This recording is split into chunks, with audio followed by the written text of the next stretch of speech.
सुना कि कावेरी जी अपनी तीनों बेटियों ईशा, मोहिनी और सुहाना की शादी 3 घर जमाई लड़कों के साथ करवा देती है। उन्हें लगता है कि ये लड़के शायद घर का कामकाज संभालेंगे, लेकिन उनके तीनों घर जमाई बहुत आलसी थे। वो नौकरी भी नहीं करते थे और बाहर का काम भी नहीं। कावेरी जी ने अपनी बेटियों से कहा कि वो प्रेगनेंसी का बहाना बनाकर अपने पतियों को सबक सिखाए। अब सुनिए आगे। मम्मी, आपने जैसा कहा था हमने वैसा ही किया, लेकिन देखिए ना, विवेक का हाल तो वैसा का वैसा ही है। घर में ना सुबह का नाश्ता बनता है और ना खाना।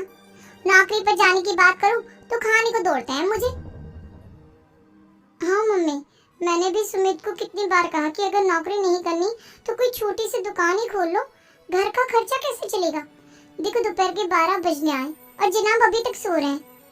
हाँ मम्मी, ईशा और सुहाना ठीक कहती हैं। अविनाश का भी यही हाल है।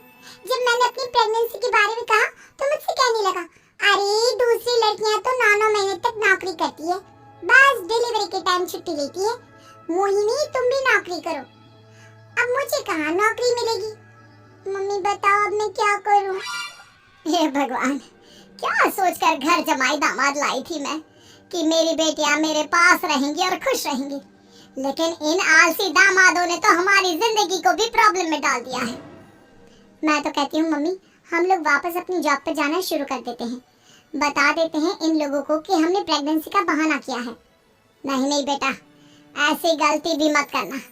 अगर तुमने ऐसा किया तो इन तीनों की आदत और खराब हो जाएगी। अरे आज नहीं तो कल कभी तो तुम प्रेग्नेंट होगी, तब वापस यही प्रॉब्लम आएगी। तब क्या करोगी तुम तीनों? हाँ मम्मी, आपकी बात तो बिल्कुल सही है। इन लोगों को तो सुधारना ही पड़ेगा। लेकिन कैसे? अपने बच्चों के आने की खबर सुनकर भी इन लोगों पर कोई असर नहीं हो रहा। पैसे कमाने के लिए घर से बाहर निकलना ही नहीं चाहते ये तीनों। अब मेरे दिमाग में एक प्लान आया है। तुम तीनों चिंता मत करो, उन तीनों को बुलाओ, फिर मैं बात करती हूँ।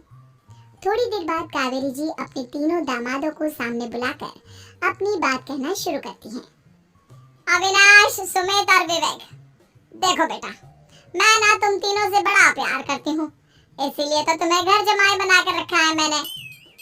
अरे मम्मी जी, सीधे सीधे कहिए ना, क्या बात है? प्यार तो हम भी आपको बहुत करते हैं। अरे मम्मी जी, आपकी इज्जत भी बहुत करते हैं। अरे भाई, आपके जैसी सास और कमाने वाली बीवी सबको मिलती है क्या? हाँ मम्मी, विवेक और सुमित ठीक कह रहे हैं। आपकी बेटी से शादी करके मेरी तो जिंदगी ही अच्छी हो गई है।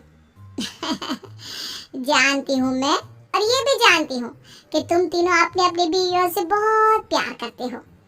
बेटा, बात ऐसी है कि हमारे कुल गुरु ने कहा है कि प्रेग्नेंट होने के बाद मेरी तीनों बेटियां शुरू के 4 महीने हमारे गांव में जाकर रहेगी, जहां मेरे चाचा जी रहते हैं।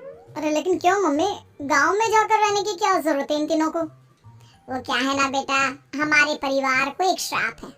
अगर मेरी बेटियों ने यहाँ पर बच्चा पैदा करने की कोशिश की तो उनके बच्चों को कुछ भी हो सकता है।